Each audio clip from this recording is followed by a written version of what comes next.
দ্বিতীয় বিশ্বযুদ্ধ মানব ইতিহাসে সবচেয়ে ভয়াবহ মানবিক বিপর্যয়, যা 1939 থেকে 1944 সাল পর্যন্ত সংগঠিত হয়েছিল।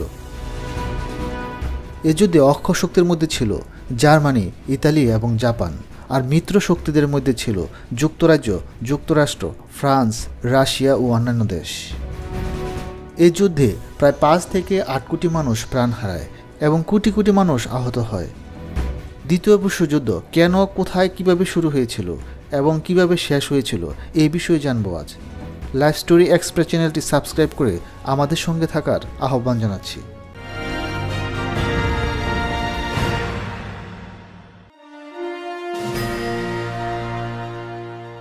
দ্বিতীয় বিশ্বযুদ্ধ কেন হয়েছিল, চলুন এ বিষয়ে আগে জেনে আসি। দ্বিতীয় বিশ্বযুদ্ধ নামটি শুনলেই বোঝা যায় এর পূর্বে আরেকটি বিশ্বযুদ্ধ হয়েছিল। 1914 থেকে 1919 সাল পর্যন্ত আরেকটি বিশ্বযুদ্ধ হয়েছিল, যেটি প্রথম বিশ্বযুদ্ধ নামে অভিহিত করা হয়। এই যুদ্ধটি মিত্র শক্তি এবং অক্ষ শক্তির মধ্যে একটি চুক্তির মাধ্যমে সমাপ্ত হয়েছিল, যেটি ভার্সাই চুক্তি নামে পরিচিত। অক্ষ শক্তি মনে করত তাদের উপরে যে জরিমানা এবং রেস্ট্রিকশন দেওয়া হয়েছে সেটা তাদের ক্ষয়ক্ষতির তুলনায় অনেক বেশি এবং রীতিমতো অপমানজনক, তাই তারা প্রতিশোধের জন্য মরিয়া হয়ে ওঠে।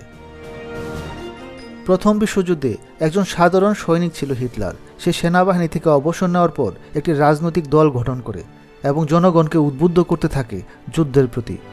সে উদ্বুদ্ধ করতে থাকে, আমরা পৃথিবীর শ্রেষ্ঠ জাতি, আমরা অবশ্যই জয়লাভ করব এবং আমাদের হারানো ঐতিহ্য গৌরব ফিরিয়ে আনতে সক্ষম হব।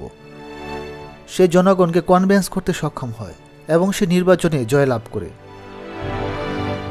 প্রথম বিশ্বযুদ্ধের পর মিত্রশক্তি জার্মানিকে ভেঙে টুকরো টুকরো করে দিয়েছিল, পার্শ্ববর্তী দেশের সঙ্গে তাদের জোরপূর্বক সংযুক্তিতে বাধ্য করেছিল, কিন্তু জনগণ সেটা মেনে নিতে পারেনি।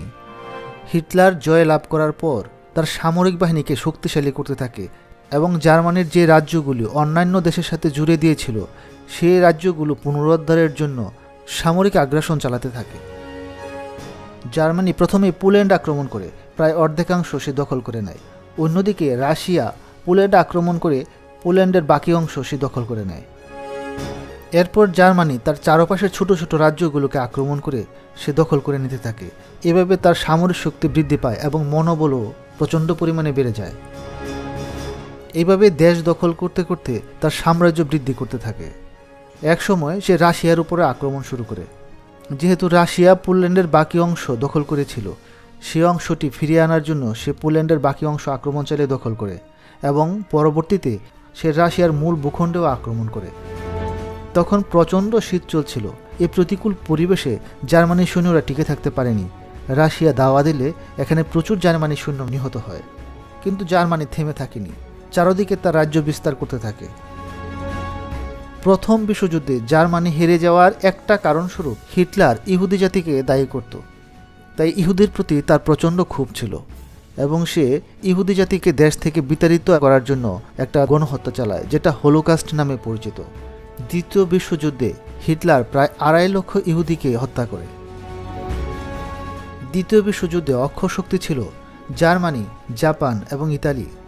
সাম্রাজ্য বৃদ্ধির জন্য তাদের নিকটবর্তী দেশসমূহ আক্রমণ করে দখল করতে থাকে। এই সময়টাতে সামরিক নিরাপত্তার জন্য ইউরোপিয়ান দেশসমূহ গোপনে বেশ কিছু চুক্তি করেছিল, যেমন ফ্রান্স, পোল্যান্ড, বেলজিয়াম, ইংল্যান্ড। তারা চুক্তি করেছিল তাদেরকে কোনো দেশ যদি আক্রমণ করে তারা সম্মিলিতভাবে এটাকে প্রতিরোধ করবে। জার্মানি যখন পোল্যান্ড এবং বেলজিয়ামকে আক্রমণ করে তখন ইংল্যান্ড এই চুক্তি অনুসারে জার্মানির উপরে অ্যাটাক করে। এভাবে বিভিন্ন দেশের সাথে বিভিন্ন চুক্তি ছিল, সে কারণে একটা দেশের উপরে আক্রমণ করলে অন্য দেশও সেই যুদ্ধে জড়িয়ে পড়ত। এই সময়টাতে যুক্তরাষ্ট্র এই যুদ্ধে অংশগ্রহণ করার ইচ্ছে ছিল না, কিন্তু যুক্তরাষ্ট্র ইউরোপিয়ান দেশসমূহে অস্ত্র বিক্রি করত। জার্মানি এবং জাপান দেখল যে এখানে অস্ত্রের সরবরাহ হচ্ছে আমেরিকা থেকে, তাই জার্মানি জাপানকে নির্দেশ দেয় আমেরিকাকে আক্রমণ করার জন্য। জাপান প্রশান্ত মহাসাগর পাড়ি দিয়ে আমেরিকার হাওয়াই দ্বীপপুঞ্জের পার্ল হারবারে আক্রমণ করে, যার ফলে আমেরিকাও এই যুদ্ধে জড়িয়ে পড়ে। আর ইংল্যান্ড যেহেতু সারা বিশ্বে তাদের কলোনি ছিল, তাই সারা বিশ্ব থেকে সৈন্য সংগ্রহ করে জার্মানির বিরুদ্ধে যুদ্ধ শুরু করে। এভাবে সারা বিশ্বের প্রতিটি দেশই এই যুদ্ধে জড়িয়ে পড়ে। মিত্র শক্তির সম্মিলিত আক্রমণে অক্ষশক্তি ধীরে ধীরে দুর্বল হয়ে পড়ে, তাদের সৈন্য হারাতে থাকে, রসদ ফুরিয়ে আসে। জার্মানির যখন শোচনীয় পরাজয় নিশ্চিত হয় তখন হিটলার আত্মহত্যা করে। অন্যদিকে জাপান শোচনীয় পরাজয়ে দ্বারপ্রান্তে যাওয়ার পরেও তারা আত্মসমর্পণ করতে রাজি হয় না। তখন যুক্তরাষ্ট্র জাপানের উপর পারমাণবিক আক্রমণ করে, যেটা ইতিহাসের সবচেয়ে ভয়াবহতম মানবিক বিপর্যয় হিসেবে ধরা হয়। এরপর জাপানের সেনাবাহিনী আত্মসমর্পণ করতে বাধ্য হয়, আর এভাবেই দ্বিতীয় বিশ্বযুদ্ধও শেষ হয়। দ্বিতীয় বিশ্বযুদ্ধের পর সাম্রাজ্যবাদের পতন হয়, গণতন্ত্র এবং সমাজতন্ত্রের উত্থান হয়। আমেরিকা পরাশক্তি হিসেবে বিশ্বে আত্মপ্রকাশ করে। অন্যদিকে শুরু হয় রাশিয়া এবং আমেরিকার স্নায়ুযুদ্ধ।